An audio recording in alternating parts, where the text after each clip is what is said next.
కేసులు ఎందుకు పెట్టలేదు? ఇలా ప్రతి సందర్భంలోనూ ఎమ్మెల్యే శ్రీవాణి గారిని ఏకంగా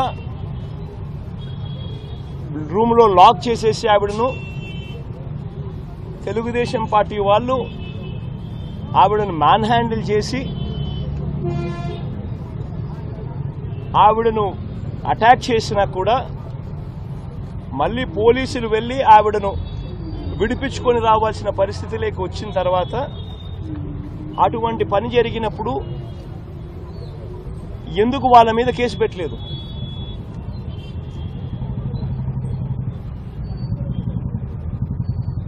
ఇదే మాదిరిగా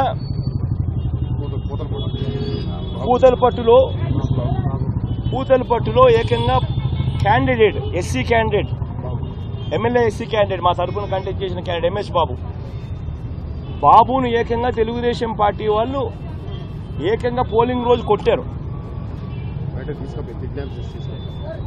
కుట్లు పడినాయి, ఏకంగా కుట్లు పడ్డాయి. ఈ రోజు కూడా హాస్పిటల్లో ఉన్నాడు. ఎందుకు కేసు పెట్టలేదు? అసలు ఎక్కడ లా అండ్ ఆర్డర్ ఉంది? యథేచ్ఛగా ఒక 40 మంది డిఎస్పీలను వీళ్ళు ఇష్టం వచ్చినట్టుగా అవుట్ ఆఫ్ టర్న్ ప్రమోషన్లు ఇచ్చినారు ఒక కులానికి సంబంధించిన వాళ్ళను.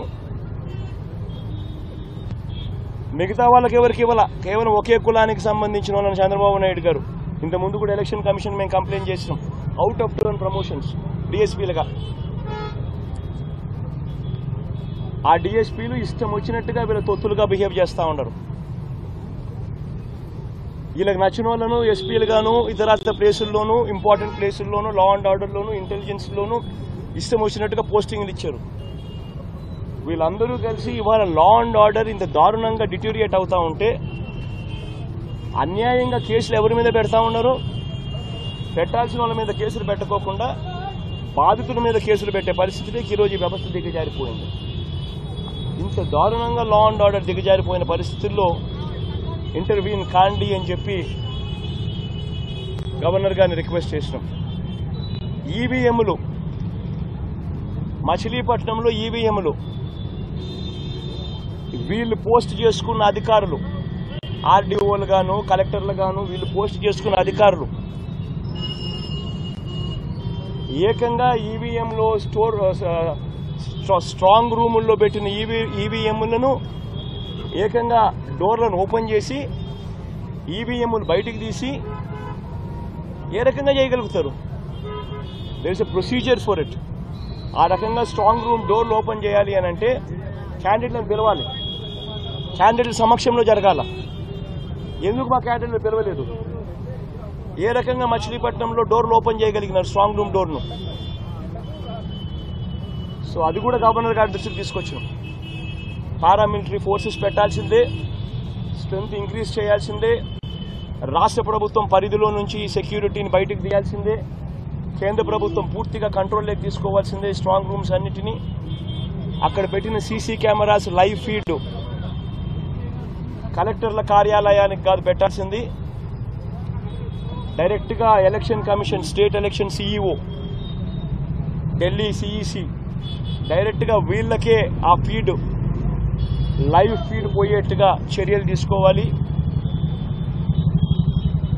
సెంట్రల్ గవర్నమెంట్ ఫోర్సెస్ ఇంకా ఎక్కువగా డిప్లాయ్ చేసి పూర్తిగా ఈవీఎం భద్రతకు సంబంధించిన అన్ని అంశాల మీద ప్రొటెక్ట్ చేయాలి అని కూడా గవర్నర్ గారు దృష్టికి తీసుకొని పోయాం. ఇవన్నీ విషయాల మీద కంప్లైంట్ చేసి యాక్షన్ తీసుకోమని చెప్పి కూడా చెప్పడం జరిగింది. సెక్రటేరియట్లో కూడా ఇన్స్ట్రక్షన్స్ ఇవ్వండి చీఫ్ సెక్రటరీకి. చంద్రబాబు నాయుడు గారు తాను చేసిన స్కామ్స్ మీద తన అధికారం కోల్పోయిన తర్వాత ఆ ఆధారాలను మటుమాయం చేసే కార్యక్రమంలో భాగంగా చంద్రబాబు నాయుడు గారు ప్రయత్నాలు చేస్తూ ఉన్నారు.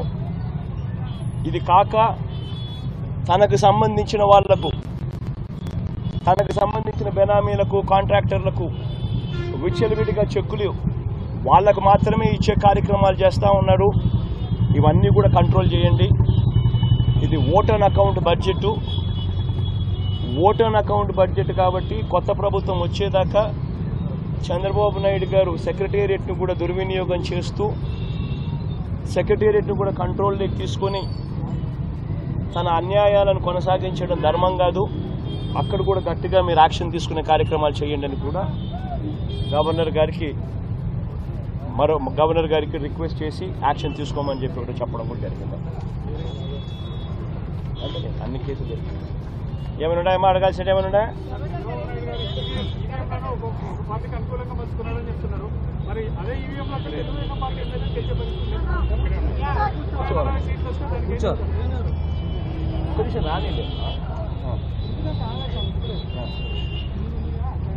ఈ ఈవీఎంలకు సంబంధించి నేను చంద్రబాబు నాయుడు గారిని, ఇన్ఫాక్ట్ మీరంతా కూడా చంద్రబాబు నాయుడు గారిని ఒక ప్రశ్న సూటిగా అడగాలమ్మా, అడగాలి చంద్రబాబు నాయుడు గారిని. ఈవీఎంలు అన్నది 80% ఆఫ్ ది జనాభా ఓట్లు వేసినారు. రికార్డ్ పోలింగ్ 80% జనాభా వెళ్ళి పోలింగ్ బూత్లో బటన్ నొక్కినారు. బటన్ నొక్కిన తర్వాత వాళ్ళు ఏ పార్టీకి ఓటేశారని వీవీప్యాట్లో వాళ్ళకి కనిపిస్తూ ఉంది. వాళ్ళకి వీవీప్యాట్లో వాళ్ళు వేసిన ఓటు, వీవీప్యాట్లో వాళ్ళకి కనిపించే ఓటు రెండు మ్యాచ్ అయ్యాయి కాబట్టి వాళ్ళు సాటిస్ఫై అయ్యి బూత్లో నుంచి బయటకు వచ్చారు. ఈ 80% మంది ఎవరైతే ఓటేశారో ఎవడు కంప్లైంట్ చేయాల, ఏ ఓటరు కూడా కంప్లైంట్ చేయాల. నేనున్నాను, వెళ్ళి నేను ఫ్యాన్ గుర్తుకు నేను నొక్కిన తర్వాత వీవీప్యాట్లో నాకు సైకిల్ గుర్తు కనిపిస్తే నేను ఎందుకు గమ్మనుంటాను కదా. బూత్లో అక్కడే నేను గొడవ చేసిండు, బూత్లోనే వెంటనే కంప్లైంట్ లాంచ్ చేసిండు, బూత్లోనే అన్ని చేసిండు కదా. అట్లా ఏ పార్టీకి ఎవరన్నా కానీ ఇలా ఓటేసిన తర్వాత వీవీప్యాట్లో వేరే పార్టీకి ఓటేసినట్టుగా ఎవరికి కనిపించలేదు కాబట్టి 80% మంది జనాభా ఓట్లేసిన ప్రతి ఒక్కరూ సాటిస్ఫై అయ్యి ఎటువంటి బూత్లో కానీ బూత్లో కంప్లైంట్ ఇవ్వడం కానీ పోలింగ్ ఆఫీసర్ దగ్గర కంప్లైంట్ ఇవ్వడం కానీ ఎటువంటి ఎక్కడ జరగల. ఇవన్నీ చంద్రబాబు నాయుడు గారికి తెలిసి తాను ఎవరికి ఓటేశాడో తనకే తెలియదని చెప్పి ఒక సినిమాలో విలన్ పాత్ర పోషిస్తూ డ్రామాలు చేయడము ఎంత మటుకు ధర్మం చంద్రబాబు నాయుడు గారిని అని అడుగుతా ఉన్నా. ఇంకొకటి రెండో విషయం, ఇంకోటి చంద్రబాబు నాయుడు గారిని అడుగుతా ఉన్నా. పోలింగ్ మొదలయ్యే ముందు ప్రతి పోలింగ్ బూత్లోనూ అన్ని పార్టీలకు సంబంధించిన పోలింగ్ ఏజెంట్లు అక్కడ కూర్చుంటారు. వాళ్ళందరూ కూర్చున్న తర్వాత ఈవీఎంలు వీళ్ళందరూ చెక్ చేస్తారు, వీళ్ళందరూ టెస్ట్ చేస్తారు. 50 ఓట్లు మాక్ పోలింగ్ చేస్తారు. 50 ఓట్లు మాక్ పోలింగ్ చేస్తారు ఈ పోలింగ్ ఏజెంట్స్.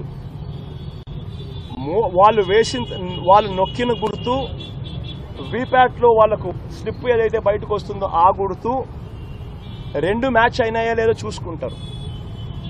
చూసుకున్న తర్వాత వీళ్ళు సంతకాలు పెడతారు, పోలింగ్ ఏజెంట్ సంతకాలు పెడతారు. మేము వెరిఫై చేసినాము, 50 ఓట్లు ఒక్కొక్కరు 50 ఓట్లు వెరిఫై చేసినాము, ఈవీఎంలు బాగా పనిచేస్తూ ఉన్నాయి అని సంతకాలు పెడతారు. ఆ సంతకాలు పెట్టిన తర్వాతనే జనరల్ ప్రజలకు, పబ్లిక్కు ఓటింగ్ను పర్మిట్ చేస్తారు. ఓటింగ్ తర్వాతనే అవకాశం ఇస్తారు జనరల్ పబ్లిక్కు. మరి ఇటువంటి తెలుగుదేశం పార్టీకి సంబంధించిన ఏజెంట్లే అన్ని పార్టీలకు సంబంధించిన ఏజెంట్లతో పాటు కలిసి నొక్కి వీవీప్యాట్లలో కూడా దాన్ని చూసుకొని కరెక్ట్గా అన్ని పనిచేస్తూ ఉన్నాయని చెప్పి వెరిఫైడ్ అని చెప్పి సంతకం పెట్టి పోలింగ్ ఆఫీసర్లకు ఇచ్చిన తర్వాతనే పోలింగ్ మొదలైంది. మళ్ళీ ఏ రకంగా చంద్రబాబు నాయుడు గారు చెప్తారు ఈ రకంగా ఈవీఎంలు అది జరిగాయి, ఈవీఎంలు ఇది జరిగాయి, నేను ఎవరికి ఓటేశానో నాకు తెలియదు అని చెప్పి ప్రజలను తప్పుదోవ పట్టించడం నిజంగా ఒక ముఖ్యమంత్రి స్థాయిలో ఉన్న వ్యక్తి చేయదగ్గ పనేనా అని అడుగుతా ఉన్నా. ఇక మూడోది చంద్రబాబు నాయుడు గారిని మీ తరఫున అడుగుతా ఉన్నా, మీరు కూడా దయచేసి అడగండి. ఇదే పెద్ద మంది చంద్రబాబు నాయుడు 2014లో గెలిచింది ఈవీఎంలతో కాదా? అప్పుడన్నా ఇంకా వీవీప్యాట్లో ఇంకా లేవు, ఇంకా మేము అనాలా. అప్పుడు బటన్ ఎవరికి నొక్కినామో ఏ ఊరికి పోటు పడిందో మాకు తెలియదని మేము అనాలా. కానీ ఇక్కడైతే కనీసం కనిపిస్తూ ఉంది వీవీప్యాట్ తర్వాత. ఇంకా వీవీప్యాట్ కూడా వచ్చింది, బటన్ నొక్కిన తర్వాత వీవీప్యాట్లో కనిపిస్తూ ఉంది ఏ పార్టీకి ఓటు వేసామని. అప్పుడు చంద్రబాబు నాయుడు 2014లో గెలిచినప్పుడు అది కూడా లేదు, అయినా మేమేమనలా.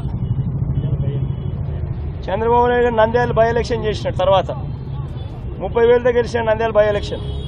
అప్పుడు ఇదే ఈవీఎంలు ఇదే వీవీప్యాట్, ఆయనకు అనుకూలంగా తీర్పు వస్తే ఏమలా అన్ని బాగుండాయి.